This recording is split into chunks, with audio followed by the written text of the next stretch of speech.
Accommodation can make or break any holiday, and in New Zealand we're spoiled for choice with some seriously epic options, from safari-style glamping tents and hidden tree huts, to exclusive cliffside luxury and much more budget-friendly options.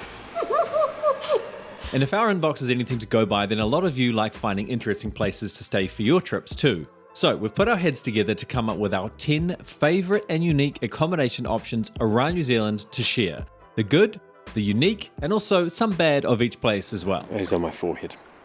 If you're new here, we're Dane and Stacey, Kiwi full-time creators, and we've got videos up and down the country discovering all of these places and more on our channel. But either way, check the description for all of the links to these places, and we'll get started with number 1.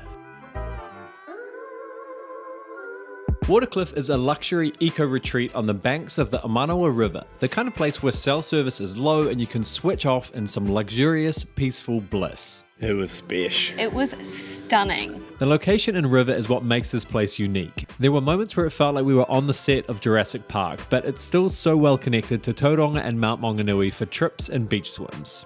The fact that they're called cabins doesn't really do it justice. They're more like luxurious suites in the middle of nowhere. I think the thing that I love the most about it is like, yeah, it's a cabin, but they haven't compromised on the luxuries. Like, there's underfloor heating in the bathroom, there's a heat pump. So although you're off-grid and super eco-friendly, it's not like you're not going to freeze to death. Yeah, we loved the view cabin in particular because it's got an outdoor tub and it's one on the end, so there's a bit more privacy and views. As for what we'd changed, there's a main car park and you get driven down to the cabins in a Jimny. That's kind of fun and unique in itself, but it does make it tricky if you plan to go out. It basically just means you should stock up, relax, and slow down to embrace what a place like this is all about.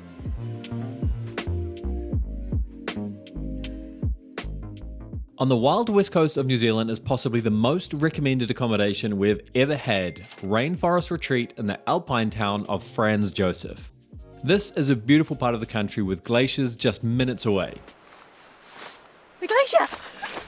That didn't even take long. No, that was like 15 seconds after we finished that. They've got campervan sites and a bunch of other cheaper accommodations that are less than the $315 we showed, but the unique choice is a deluxe tree hut. It's better in person, for sure. Yeah, it is, and it's so unique, and that's what we always try and find when we go away somewhere, is something different. And when you think of tree hut, you don't really think about this. Like, the outside is just native bush and the inside is just Luxury. pure luxury. The huts themselves are nestled in the bush, they feel reasonably private, and we could see snow-capped mountains from our room. They're also really eco-conscious, which is a nice touch too. This part of the country is pretty slim on restaurants, so they include a breakfast hamper and there's a bar and restaurant on site. As for what we'd changed, honestly, not much. There's a reason this place is so popular. But if we were nitpicking, there's not really anywhere to sort of sit and hang out, it's just the bed. To balance out some of the luxury, jailhouse accommodation in Christchurch is both the most unique and cost-effective option on our list, and for good reason. No. Because this legitimately was a prison that operated for over 100 years.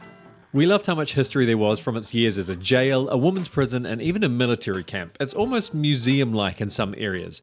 There's also a games room, a pool table, and lots of hangout spaces to meet other people with similar, unique choices in accommodation. When else can you say you've stayed in a prison without doing time? But in saying that, you do get what you pay for, and it's not a facade. It's concrete, yeah. That's it. Yeah. And then you can see, I mean, even just look at this, you know, this is original. This is all here from, I mean, that's not, this is digital, but full serious hinges, concrete, bars outside the window. This is brilliant. Is it?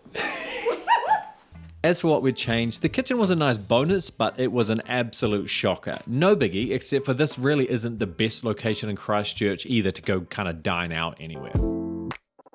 Our next recommendation is from a working farm where you'll find cows, but for this quick segment we want to talk about sharks and our friends over at Surfshark who helped make this video happen. With any travel you got to connect to public Wi-Fi, and on our Reveal NZ trips we connected to almost 60 different networks, and any of those connections is a potential security risk. Now that's not to say that any of these accommodation options are up to no good, but we always recommend when you're traveling and you're not on your home network, you should be using Surfshark to keep your data safe and encrypted and secure your privacy online. Real talk though, a massive plus for Surfshark is just the price. With our code below, you get a crazy deal of 82% off and up to 4 months free. But the real selling point is that that cost is for unlimited usage on all your devices simultaneously with just one subscription. And there's apps for so many different devices that are all light, fast, and super simple to use as well. So check out the link below and then join us at the farm. Redwood Farms, that is, near Te Puke. This is a beautiful tiny house with unbelievable views on a working beef farm. Look at that one looking at it. They're so small. Yeah, no, we'll catch up later, guys. Oh, I think this might be it. Where? I can see a roof, I can see solar panels. Oh, how cool, man. Your only neighbours are the cows and the view out across the farm, which you can see from anywhere in the house, in the bed, or in the hot tub on the deck. In a lot of ways, this is a very simple tiny home though, but to balance that out, there are some really thoughtful touches. I love all the black tapware and stuff. Feather. Look what I just found. They've got eye masks because there's no curtains. Electric blankets. Electric blankets, and then also I just opened the cupboard and saw that they've got the blankets and cushions in here for when you're outside by the fire pit. And then up here is the toilet rolls and insect repellent. S'mores around the fire with a sunset in silence is a real winner as well, and if we had to change one thing, it would probably be the curtains situation. It's a bit of a catch-22 because the view is also a selling point and there really is no one else around, but having the option for some kind of privacy would be a nice peace of mind.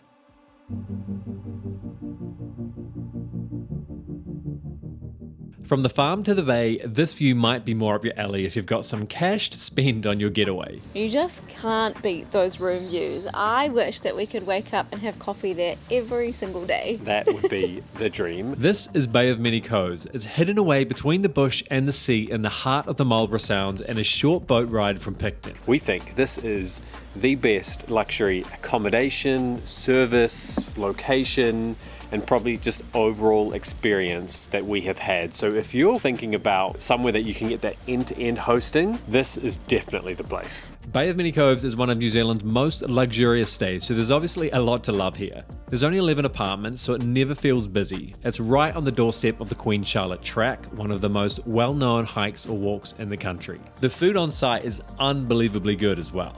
The staff are down to earth and friendly. It's definitely not pretentious. The views are a highlight, obviously, which you can also jump in, kayak and explore, and we even saw a pod of dolphins swimming by while we ate dinner. As for the bad or what we'd change, it would have to be the impact on our wallet. She is pricey, and this definitely feels like a special occasion type of place, especially if you come in via helicopter. If you've been enjoying this video, we'd really appreciate a quick click on that like button to let YouTube know that this video is worth watching, and it also kind of justifies the 20 hours or so I spent making it. Our videos have also been straight up tanking recently, and we know a lot of you aren't even getting notifications at all, so every little like, comment, and share helps us keep making content.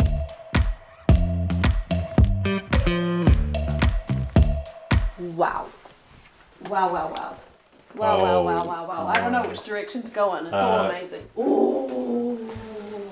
Such nice touches. Speaking of content, if you've seen any of our Queenstown stuff, you already know how much we love the cottages at Lake Hayes. Right on the lakefront in a peaceful residential neighbourhood is one of our favourite Queenstown accommodations. One of the more unique things that we love is that it is perfect for 4 people because there's 2 bedrooms and 2 ensuites. So when you split the cost, it's actually incredible value. You guys can come in. Come in. You don't have to stand out in the cold.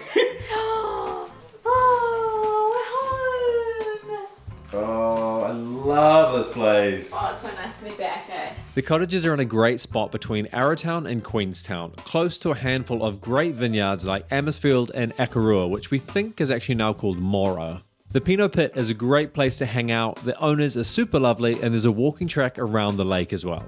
The pro of the location is also a bit of a con though. We always recommend you need a car in Queenstown, and if you stay here, you probably do as well.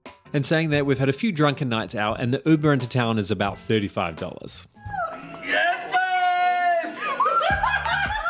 And if you're planning on visiting, we've created the ultimate guide to Queenstown to save you weeks of research that includes all the best things to do, the best day trips, restaurants, vineyards, and accommodation. It's in a mobile app with links to save you time and an interactive map that you can take with you on your trip. So check the video description to grab the full guide. If you want to spend time in Queenstown but not drive, Uber, or spend too much, MyPad is our best recommendation, and other than the amazing views, That is an epic view. Looks like a screensaver. Oh my god. Wow. it's also got a really unique twist.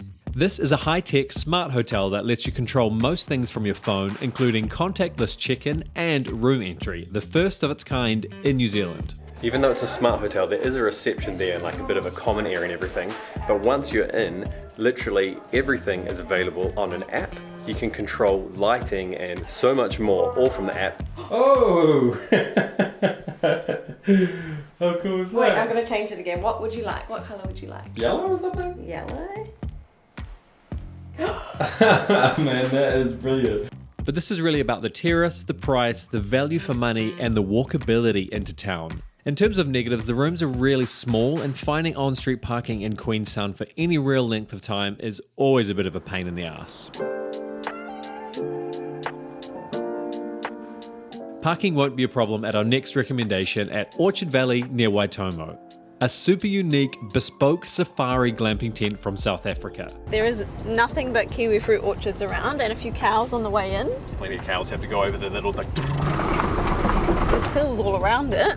You can't really see anything else except the orchards. No, I like that. It's definitely tucked away, and it's a lot bigger than I thought it was going to be. I know they said 50 square meters on the Oh, inside. is it? This is the ultimate accommodation if you're planning to visit the Waitomo glowworms. It's the only style of this type of glamping tent in New Zealand, and it is deceptively large inside. They've managed to make each area inside the tent feel unique, with a fireplace, a lounge, and a second bed as well.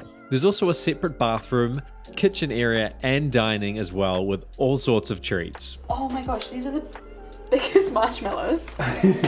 Embarrassing. What? Which we loved using to make the world's largest s'mores around the fire.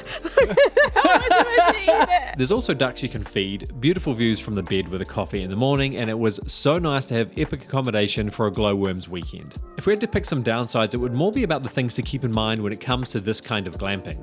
It's not exactly difficult, but the canvas is heavy duty, and rolling up and down each day is something to be aware of. Also, the hot tub needs a bit of work to manually heat up and get going. We'd planned on doing it, but we didn't really bother in the end. Nothing major, but a few things to keep in mind. You're gonna have to work them into the grass. If you like wine and the vineyard lifestyle, you're gonna love this next option. Oh, this is peace out here. Oh, lovely. Oh, look at the big lawn. Because Matawhero luxury cabins in Gisborne are literally next door to the vineyard itself, so there's wine, snacks, and food just there. Oh, beautiful. So your breakfast tray is all on the counter. Oh, thank Look you. at that for a setting. Perfect. Lovely stay. Thanks so much. Oh, these are so charming. The decor is amazing.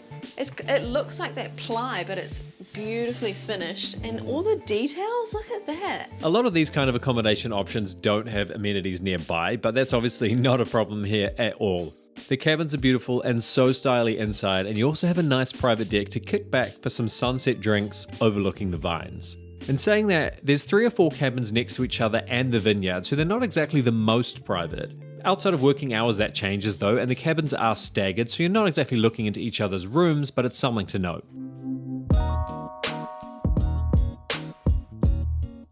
And to finish off, how does a secluded, luxury, boutique retreat sound?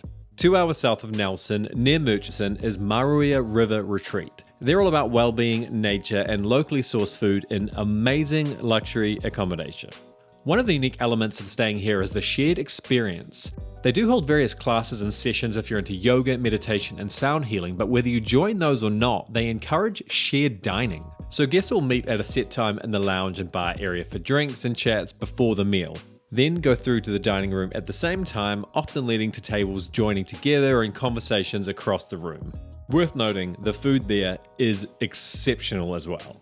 We loved how relaxing and chilled this place is. There's some incredible bushwalks on site, the river is running alongside the property, there's a sauna and a hot tub. It is just so calm and so chill. If we had to change something, it would be the lack of chill factor with the sandflies. Saved. They were non-stop terrorizing us while we were trying to kick back and enjoy our time in the hot tub. And while you do get a lot for that price, it's definitely that 5-star luxury end and not for everybody. And that wraps up 10 of the most unique, interesting, and awesome places to stay around New Zealand. We'd love to hear your feedback in the comments below though, and any other recommendations you have that you think that we should check out. This was short and sweet on each place, but we are considering more of an ongoing series where we explore the country, hunting up more spots like these to share with you. So if that sounds like something you're keen on, let us know in the comments below. We've got a couple more South America videos to come, and then we're off to Wellington for some more New Zealand exploring, so we'll catch you then.